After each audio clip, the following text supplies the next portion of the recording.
Hello and welcome to Kashmir University's weekly video digest, Quest. First, look at the highlights. 3-day seminar on perspectives of history commences. English department organizes workshop on grammar and a day-long seminar held on Karbala. Now, the details with your host, Rahim.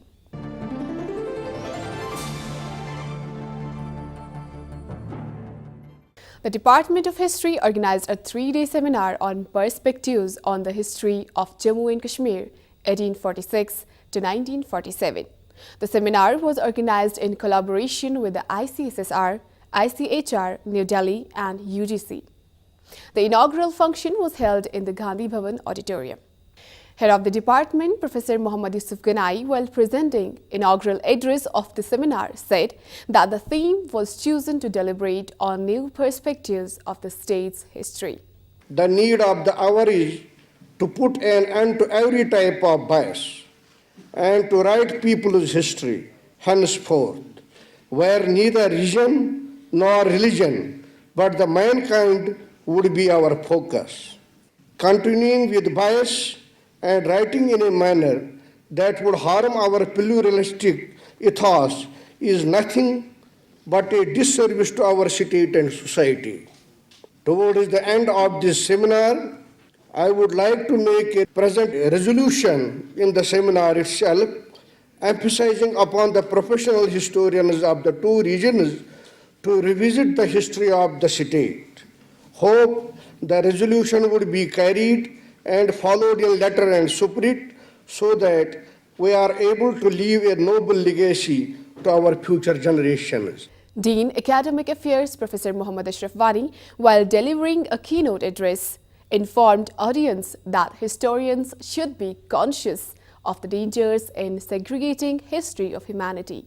We are conscious that one of the dangers faced by the humanity lies in the temptation to isolate the history of one part of the humanity from its wider context. We also agree with Hobsbawm that the historian should consistently remember that the crops we cultivate in our fields may end up as some version of the opium of the people, and the sentences typed on apparently innoxious keyboards may be sentences of death. The organizers of the seminar have very appropriately chosen the language perspectives. It is well in order because, unlike natural sciences, there is no one theory or explanation on a phenomenon in social sciences, including history. He said that history is based on perspectives and the perspectives can be divided into two categories: academic and programmed perspective. Academic perspective is the perspective which is primarily concerned to invoke new facts and plow new lands to add to the stock of knowledge for the progress of human civilization. However, even this category of historians who profess that their works carry with them no ideological commitment are still ideological, as they are attended by specifically determinable ideological implications. Another category of perspectives may be called programmed or visionary perspective, the content of which is as much invented as found, to quote Hayden White. The scholar of this category begin with a preconceived agenda which, according to them, once implemented, can cure the ills of the society. To establish the genuineness of the program, they try to prove it through history. Such perspectives are ideological products produced by the ideologically positioned social scientists, historians. Whether the perspectives are academic or programmed, the fundamental fact that allows the emergence and simultaneity of different perspectives in social sciences including history, is the complexity of human society. The Vice Chancellor, Professor Khurshid Iqbal Andrabi, while presiding over the inaugural function of the 3-day seminar, said that the British Empire shrewdly divided India into two parts, ruling one directly and other indirectly. This pattern of rule in the British Indian Empire gave rise to what is referred to as princely order, constituting about 2/5 of the empire in terms of territorial area and comprising of about 565 princely states. The formation of Jammu and Kashmir state in 1846 through the Treaty of Amritsar was also the result of this scheme of rule. It is pertinent to mention that the philosophy behind indirect rule or princely order remained and continues to be a matter of great scholarly debate, with diverse views being floated across to account for the reasons which motivated or compelled the imperialists to have certain areas left under the local rulers.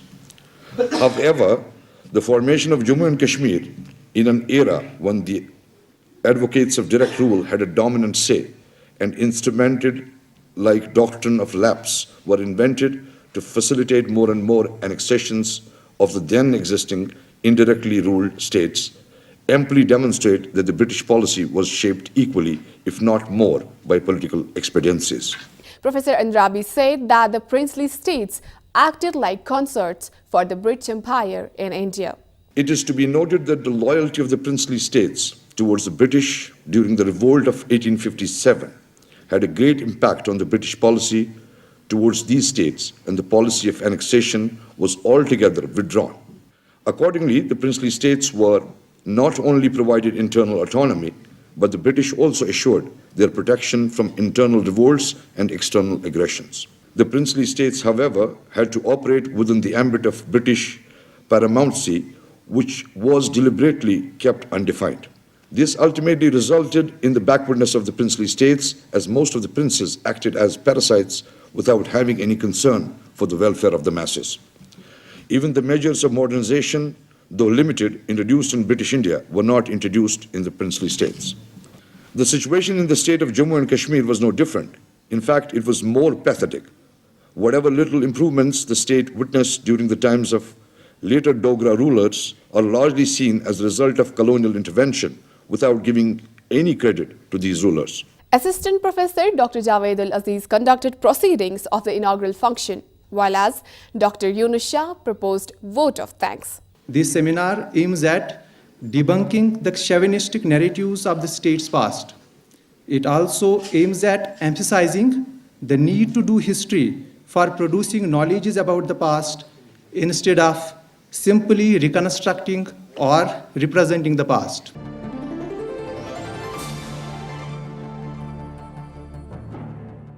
The Department of English organized a workshop on English grammar.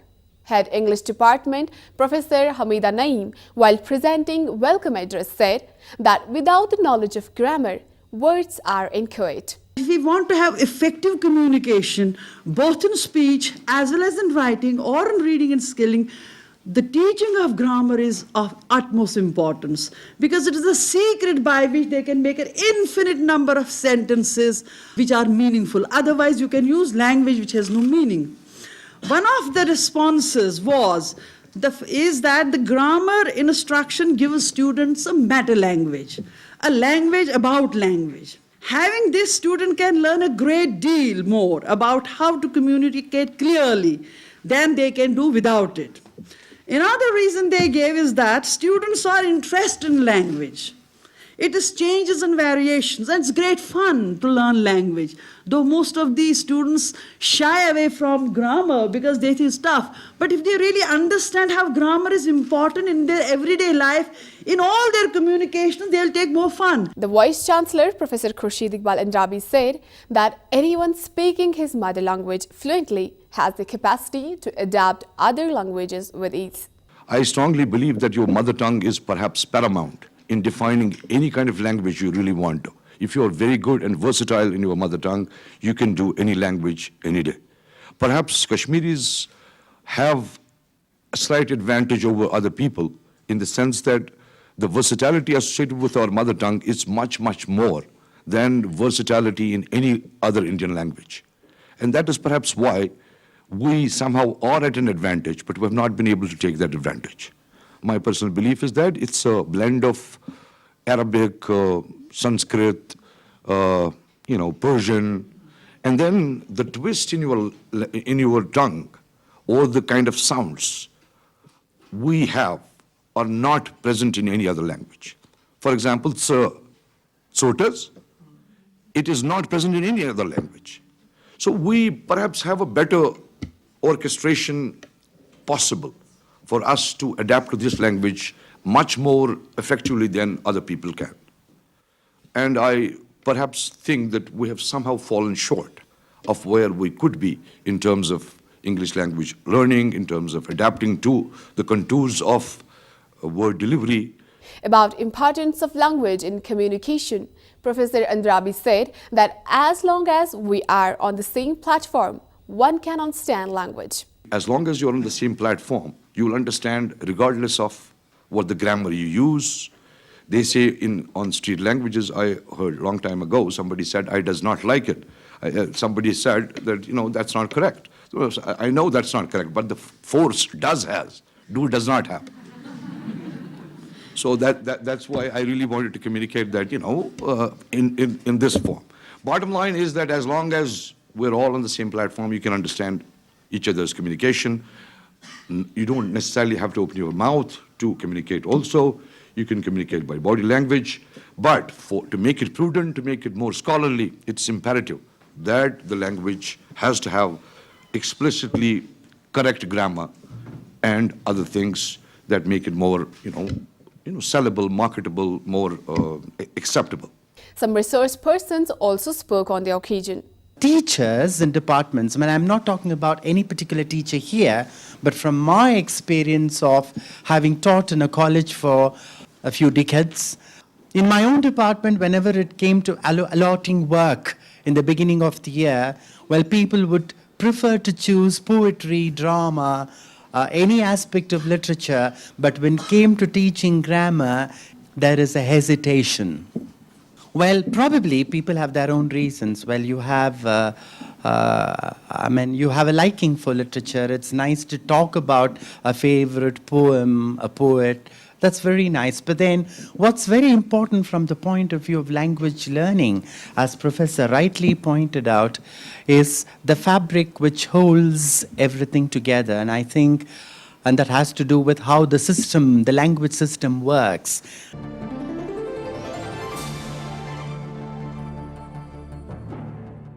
Department of Students Welfare organized a day-long seminar on Karbala, the lighthouse of human values. The seminar was held in the Ibn Khaldun Auditorium. Hujjatul Islam, Maulana Manzoor, while deliberating on the significance of Karbala, said that history is read through two prisms. Yus tarikh ch asan, tarikh ch doi qismi. Akh tarikh ch yiwan parna lazzat kis tanazuras maz. Beak tarikh ch yiwan parna ibrat kis tanazuras maz. Yem satan kahti tarikh to pariu khusun tarikh islami agar lazzat kis tanazuras maz pariu to yich bach sans dastan pare. Etkine dastan parit bachas ka harkat ch yiwan ki या बच society का हरकत निवान की same अकिस इस्लामी माशरस तथ society सु माशर use तारीख पर मगर पर लज्जत किस तनाजुरस मज न गस फर्दस अंदर तहवुल पद तो न गस तथ सोसाइटी तो न तथ माशरस अंदर तहवुल पद. Scholar Maulana Samir Siddiqui said that the best tribute to the martyrs of Karbala is to follow their examples and reject any categorization. यहाँ का जो मौजू जो हमें दिया गया है करबला, करबलाई मुअल्ला, इंसानी अक़दार का मीनारे नूर, Karbala the lighthouse of human values.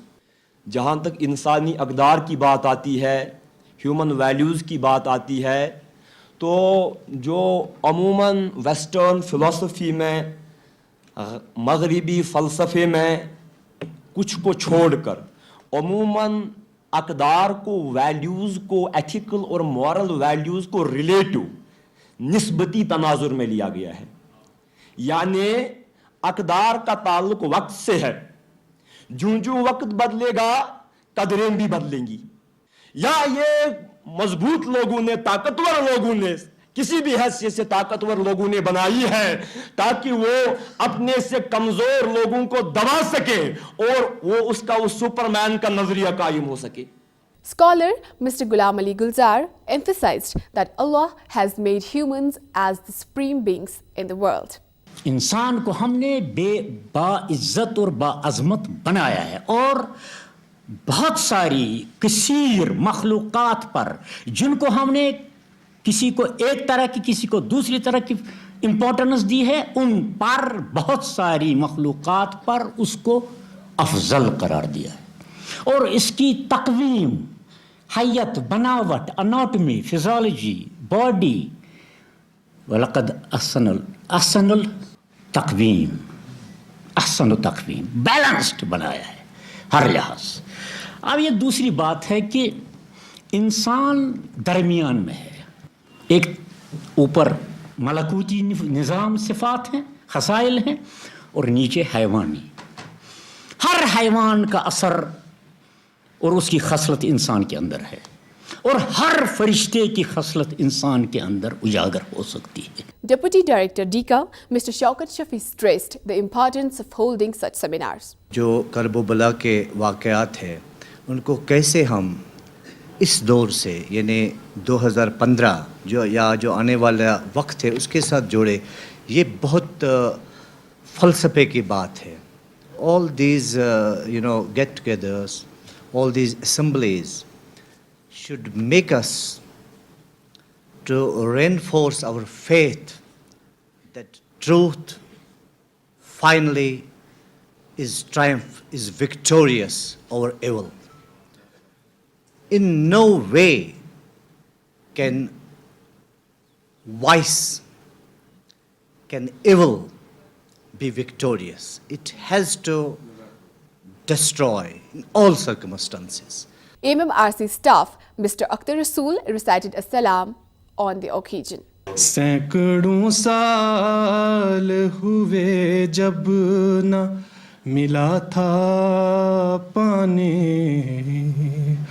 آج تک ہے لب شبیر کا پیاسا پانی. کربلا سامنے آتی ہے جو لاشیں لے کر، آنکھ تو آنکھ ہے، آنکھ تو آنکھ ہے، پتھر سے بھی رستا پانی. Assistant Professor at the Central University Kashmir, Mr. Rashid Maqbool conducted proceedings of the function. گھاٹے سے بچنے کی کوئی صورت موجود ہے؟ اگرچہ نسیان ایک خصوصیت انسانی ذہن کی ہے تو بچے کیسے؟ ہاں، بچنے کا نسخہ بھی اسی نسخہ کیمیا میں موجود ہے جسے اللہ تبارک و تعالیٰ نے اپنے آخری پیغمبر رسول اکرم صلی اللہ علیہ وآلہ وسلم کے ہاتھوں پر بھیجا. اور کیا ہے جس کا ذکر بار بار قرآن میں کیا گیا ہے؟ وہ ہے تذکر.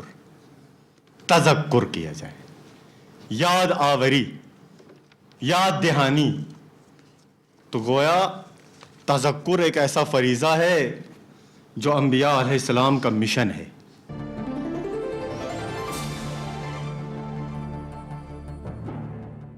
With this, we come to the end of today's program. In case you have missed some part of Quest, log on to our website ammrckashmir.com where you can watch it. Send us your suggestions at our email address quest@ammrckashmir.com. Before I take your leave, here are a few words of wisdom. The true sign of intelligence is not knowledge but imagination.